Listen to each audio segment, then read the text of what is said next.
Electronics and communication से अगर आप गेट एग्ज़ाम लिख रहे हो और आप ये जानना चाहते हो कि गेट ईसी के अंदर इंजीनियरिंग मैथमेटिक्स में हमें कौन से चैप्टर्स पढ़ने हैं, कौन से चैप्टर्स छोड़ने हैं, तो ये वीडियो बहुत ही इंपॉर्टेंट है क्योंकि डिटेल में चर्चा करेंगे कि कौन से टॉपिक्स यहाँ पर आपको पढ़ने चाहिए, कौन से टॉपिक्स छोड़ने चाहिए। क्योंकि कुछ टॉपिक्स और कुछ चैप्टर्स है जो हाल ही में उन्होंने ओमिट किया है, तो जो स्टूडेंट्स फ्रेशर है उनको शायद नहीं पता। वो जब PYQs के बुक देखते हैं तो उनको लगता है अरे ये चैप्टर से सवाल आए थे तो हमको पढ़ना चाहिए, तो शायद ऐसा नहीं है अब से, है ना। तो उसी के बारे में हम चर्चा करेंगे। वैसे गेट 2024 IISc बैंगलोर के ऑफिशियल वेबसाइट से ये मैंने सिलेबस लिया है और आप देख सकते हो linear algebra, calculus, differential equation, vector analysis, complex analysis, probability and statistics, ऐसे 6 चैप्टर आपको दिखाई दे रहे हैं। तो जाहिर सी बात है बहुत सारे स्टूडेंट्स क्या करेंगे, सर आपके कोर्स के अंदर, है ना, ये जो आपने कोर्स कंडक्ट किया है उसके अंदर हम जाएंगे, देखेंगे कि 8 चैप्टर है, 8 में से 6 चैप्टर हमें पढ़ने हैं, 2 छोड़ने हैं और काम खत्म। ऐसा नहीं है। क्यों नहीं है, चलिए देखते हैं। सबसे पहले लीनियर अलजेब्रा के अंदर आप देख सकते हो जो भी मैंने सिखाया है क्लास के अंदर पूरा का पूरा आपको करना है, कुछ भी चीज़ आपको छोड़नी नहीं है। यानी जब आप फोल्डर के अंदर जाओगे इन टोटल 10 लेक्चर्स मिलेंगे, सब कुछ आपको करना है। और यहाँ पर आप देख सकते हो डिटेल में विस्तार में उन्होंने दिया है। अब आप कहोगे कि सर यहाँ पर तो केले हैमिल्टन थियरम नहीं है, वो eigen values and eigen vectors का ही पार्ट है। सर यहाँ पर डिकम्पोजिशन तो नहीं है, वो पूछ लेते हैं डिकम्पोजिशन से भी, इसलिए जो दिया है वो पढ़ना है और उससे ज़्यादा सोचना नहीं है, ठीक है। हाँ, अब यहाँ पर है ना आपको ये वेक्टर स्पेस एंड बेसिस मिलेगा नहीं लेक्चर में, तो सर आपने सिखाया नहीं है क्या, ऐसा नहीं है।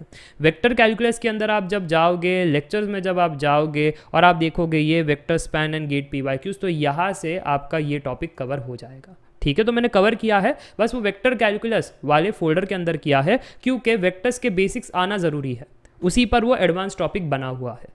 चलो उसके आगे फिर देखते हैं कैलकुलस में पूरा करना है जो मेरे फोल्डर के अंदर आपको कंटेंट मिल रहा है, स्टार्ट टू एंड सब कुछ आपको करना है। सिमिलरली प्रोबेबिलिटी के अंदर, है ना, अब यहाँ पर प्रोबेबिलिटी नीचे दिया गया है ना, ये 3rd चैप्टर प्रोबेबिलिटी के अंदर सब कुछ आपको करना है, बेसिक से ले करके स्टैटिस्टिक्स तक। हाँ, बट एक चीज़ ओमिट है, वो है कोरिलेशन रिग्रेशन।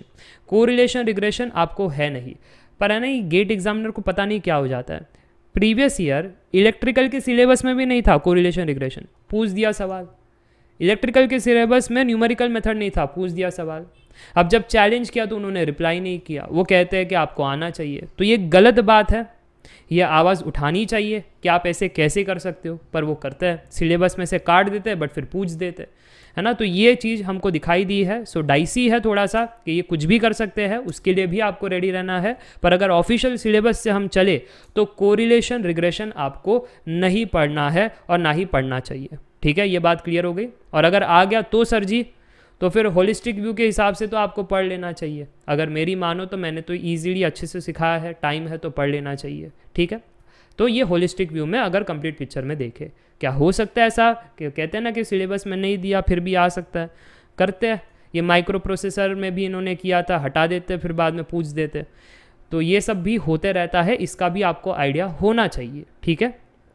चलिए अब आगे बढ़ते हैं। प्रोबेबिलिटी तो हो गया, फिर डिफरेंशियल इक्वेशन पूरा आपको करना है, वेक्टर एनालिसिस पूरा करना है, कॉम्प्लेक्स एनालिसिस पूरा करना है। कोई भी रियायत नहीं है, जो मैंने आपको यहाँ पर सिखाया है वो सब कुछ आपको करना है। तो 2 चैप्टर रह गए, कौन से chapter, transform theory and numerical method. Numerical method तो पूरा इरेज्ड है ना, कुछ भी यहाँ पर न्यूमेरिकल मेथड का पार्ट मेंशन नहीं है। तो मैंने यहाँ पर लिखा है NM numerical method is omitted, कुछ भी नहीं पढ़ना है। पर ट्रांसफॉर्म थियरी ओमिटेड ऐसा मान मत लेना क्योंकि सिग्नल एंड सिस्टम में है। अगर आप सिग्नल एंड सिस्टम में देखोगे तो लैप्लास, ये तो हमारा नेटवर्क है, बट अगर आप नीचे जाओगे तो अगर आप नेटवर्क्स भी सॉल्व कर रहे हो तो लैप्लास ट्रांसफॉर्म है, और अगर आप सिग्नल सिस्टम भी देख रहे हो तो फूरियर सीरीज है। और ये सब पार्ट किसका है, ट्रांसफॉर्म थियरी का ही पार्ट है। तो इनडायरेक्टली ट्रांसफॉर्म थियरी पढ़ना है तो पढ़ लेना, मैंने अच्छे से समझाया है, आपको मदद हो जाएगी कोर में भी और फिर सिग्नल एंड सिस्टम में भी, तो कर लेना। तो एक ही चैप्टर छोड़ना है न्यूमेरिकल मेथड, उसके अलावा कोई भी चैप्टर नहीं छोड़ना है, यही कंक्लूजन है। टॉपिक्स में भी मैंने बता दिया, कोरिलेशन रिग्रेशन छोड़ना है तो छोड़ सकते हो। 99% सवाल नहीं पूछे जाने चाहिए, 1% बैड लक हो सकता है, ये भी मैंने आपको बता दिया क्योंकि प्रीवियस ईयर में बैड लक हुआ था, ठीक है। बस इतनी सी चीज़ है, आई गेस अब आपको सारी चीज़ समझ में आ चुकी है। फिर भी अगर कोई डाउट है कमेंट सेक्शन में पूछ सकते हो। Meet in the next video, till then take care, bye bye for now, see ya bye.